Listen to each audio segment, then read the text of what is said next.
ከኤርፖርት በ5 ደቂቃ ርቀት ላይ በምትገኘው በቦሌ ቡልቡላ በወለል አንድ ቤት ብቻ የሆኑ ጂ+3 እና ጂ+4 ቪላ ስታንዳርድ አፓርትመንቶች ግንባታቸው ከ70% በላይ የደረሱ ቤቶችን ከአልቴራ ሪል ስቴት ለመኖሪያም ሆነ ለኢንቨስትመንት ተመራጭ በሆነችው በቦሌ ቡልቡላ 60 ሺህ ካሬ ላይ ያረፈ ዘመናዊ መኖሪያ መንደር 45 ሺህ ካሬ በላይ ገንብተን ቃል በገባነው መሰረት አስረክበናል። በፉሊ ፊኒሽድ የምናስረክባቸው እነዚህ አፓርትመንቶች ባለ 2 መኝታ 110 ካሬ 4.3 ሚሊዮን ቅድመ ክፍያ በ14.4 ሚሊዮን ብር ሙሉ ክፍያ ግራውንድ ፍሎር ላይ፣ ባለ 3 መኝታ 130 ካሬ በ5 ሚሊዮን ብር ቅድመ ክፍያና ከ16.6 እስከ 17.7 ሚሊዮን ሙሉ ክፍያ በአንድ ዓመት ውስጥ የሚረከቡት። በውስጡ የልጆች መጫወቻ ስፍራ፣ የከርሰ ምድር ውሃ፣ ሰፊ ፓርኪንግ፣ የልጆቹ ደህንነት፣ የቤተሰቡ ምቾትና የዘመናዊ ኑሮ ፍላጎት ሁሉንም በአንድ ቦታ። ፈጥነው ለሚመጡ 10 ደንበኞች ልዩ ቅናሽ ተዘጋጅቷል። ዛሬውኑ ይደውሉ፣ ቦታውን ያስይዙ። አልቴራ ሪል ስቴት፣ የዘመናዊ ኑሮ አዲስ ምርጫ። ይህ አዋዜ ሰበር ነው። የተዘነጋው የዩክሬን ጦርነት ገነፈለ። ፕሬዚደንት ቭላዲሚር ፑቲን እንደ ታላቅ ምስራች በተወሰደ ያለፈው ሳምንት መግለጫቸው ጦርነቱ ወደ ፍጻሜው ተቃርቧል ሲሉም ካመሳጠሩ በኋላ ኪየቭ ከዚህ በፊት ሆኖ ባላወቀ መጠን ደሟ ፈሷል። ብልጭ ያለ መስሎ የነበረው የጦርነቱ ፍጻሜ ጫፍ ተመልሶ ደብዛው ጠፍቷል። ራሽያ በሁለተኛው የዓለም ጦርነት ወቅት በናዚ ጀርመን ላይ የተቀዳጀችውን ድል ለመዘከር በፕሬዚደንት ዶናልድ ትራምፕ አሳላጭነት የተደረሰው ተኩስ አቁም ባለፈው ማክሰኞ ማብቃቱ ይታወቃል። ትናንት ሐሙስ ሳይነጋ በፊት ርዕሰ ከተማ ኪየቭ ራሽያ ይህን ጦርነት አሃዱ ብላ ከጫረችበት ጊዜ ወዲህ ሆኖ የማያውቅ የሚሳኤል እሩምታና የሰው አልባ ወጀብ የተቀናጀበት እጅግ ግዙፍ በላ ወረደባት። ሲያባራ ድምጥማጣቸው ከጠፋና ከፈራረሱ ሕንፃዎች ጋር በትንሹ የ24 ሰዎች ሕይወት አልነበረም፣ አለቁም። የኪየቭ ከንቲባ ቫይታሊ የዛሬዋን ዕለት ሜይ 15 በኢትዮጵያ ግንቦት 7 በየዓመቱ የሐዘን ቀን ሆኖ ታስቦ እንዲውል አውጀዋል። ራሽያ አሉ ፕሬዚደንት ቮሎዲሚር ዜሌንስኪም በተለመደ የጥቃት በኋላ ሮሯቸው ማኅበራዊ ሚዲያቸው ላይ ሲጽፉም ራሽያ በከተሞቻችንና በማኅበረሰባችን ላይ ከ1560 ሰው አልቦች በላይ ትጠቅማለች ብለዋል። ሲቀጥሉም እነዚህ የጦርነቱ መጋረጃ ሊዘጋ ነው የሚል ሰው ድርጊት አይደለም ሲሉም ቭላዲሚር ፑቲንን አሸምረዋቸዋል። ኪየቭ የ3 ሕፃናትን ጨምሮ የ24 ሰዎችን በድን ስታነሳ፣ ከርኪቭ ግዛት ደግሞ የ9 ሕፃናትን ጨምሮ 39 የተለያየ ዐይነት ቁስለት የተዳረጉ ወገኖችን ደግፋ አንስታለች።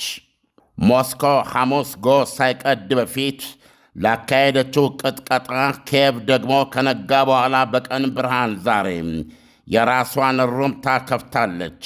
በዚህም አንድ ነዳጅ ማጣሪያና ሪያዛን ከተማ ውስጥ የሚገኝ የመኖሪያ ሕንፃ ቀዬ ላይ አሳርፋ ከባድ እሳት ጭረዋል።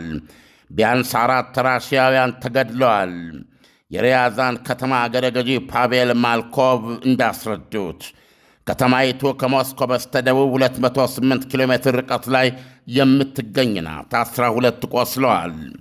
ነዳጅ ማጣሪያው የሀገሪቱ ትልቁ የኤነርጂ ኩባንያ ሮዝኔፍት ንብረት ነበር። የመላው ሞስኮን የነዳጅ ፍላጎት ያረካ የነበረ ማጣሪያ ነው። ዋነኛ የማጣሪያ አካሎቹ አሁን ተጎድተዋል ተብለዋል። ሪያዛን ውስጥ ከተመቱት 2 የመኖሪያ ሕንፃዎች አንዱም በራሽያ ባንዲራ 3 ቀለም የተሸለመ ሕንፃ ይገኝበታል። ሌሎች 4 ምዕራባዊ ከተማዎችም በዩክሬን ሰው አልባ ተቆግተናል ብለዋል። የዩክሬን ሁከት በአየር ድብደባ ብቻ የተወሰነ አልነበረም። እንዲሁ ትናንት ሐሙስ የዩክሬን ከፍተኛው የጸረ ሙስና ፍርድ ቤት የፕሬዚደንት ዜሌንስኪን የቀድሞ የጽሕፈት ቤት ኃላፊ አንድሬ የርማክን ለቀጣዮቹ 2 ወራት ወህኒ ቤት እንዲሰነብቱ ፈርዶባቸዋል። ፍርድ ቤቱ የቀድሞ የዜሌንስኪ ቀኝ እጅ ላይ የጨከነባቸው የላይኞቹን ጉምቱ ባለሥልጣኖችን ባቅለጠለጠው ባለብዙ ሚሊዮን ዶላር የሙስና ሴራ ውስጥ እስከ እግራቸው ተነክረው ስላገኟቸው ነው ብለዋል። መርማሪዎች እንደወነጀሉት ዳጎስ ረዘም ያሉት የዘለንስኪ የልብ ሰው የርማክ ኪየቭ አጠገብ የሚገኝ ሕልም እልም በሆነ የግንባታ ፕሮጀክት አማካኝነት በተበላ የ10.4 ሚሊዮን ዶላር በጦቢያ ገንዘብ ከ1 ቢሊዮን 664 ሚሊዮን ብር ሙስና ውስጥ የድርሻቸውን ኪሳቸው ውስጥ በመክተት ችግር አይኑ ይፍሰስ ሲሉ ሰንደቃቸውን ከፍ ያደረጉ መሆናቸውን የሚናገረው ፍርድ ቤቱ የርማክ የ2 ወርን የወህኒ ቤት ግርጣት ለማስቀረት ወደ 3.2 ሚሊዮን ዶላር ዋስትና ማስያዝ ይችላሉ። ዩክሬናዊ መስፍን እንዲህ ወጥ ሳይረግጡ በፊት ከዘለንስኪ ቀጥለው የሀገሪቱ ሁለተኛው ኃያል ሰው ተደርገው ይታዩ ነበረ። እናም ባለሥልጣኑ በኢትዮጵያ ገንዘብ ከ512 ሚሊዮን ብር በላይ የዋስትና ገንዘብ ዳኛው ፊት ቼክ ቆርጠው እነሆ ለማለትና የወህኒ ቤቷን ግርጣት ለማስቀረት ወደ ወዳጆቻቸውና ዕውቂያዎቻቸው ፊታቸውን አዙረው እስቲ ያላችሁን ያህል ጣል አድርጉብኝ እያሉ ነው። የርማክ ወጥ ሳረግጡና ከቤተ መንግሥቱ እልፍኝ አስከልካይነት ሳይለቁ በፊት ግርማው የሚያስፈራ የነበረ ድምፃቸውን እንደ ድመት ጸጉር ለስልሶና ጋሽቦ ክቡር ዳኛ ይህን ያህል ገንዘብ ከወዴት አባቱ ያመጣለው ሲሉ ተለሳልሰዋል። ሆኖም አንገታቸውን ቀና አደረጉና ከሰው ጋር የዋልኩ ሰው በመሆኔ ወዳጆችና ዕውቂያዎች አሉኝ ሲሉ ራሳቸውን ፍርድ ቤቱ ፊት ሊያጽናኑ ሞክረዋል። እናም አሉ ሊረዱኝ ይችላሉ ብዬ ተስፋ አደርጋለሁ ብለዋል።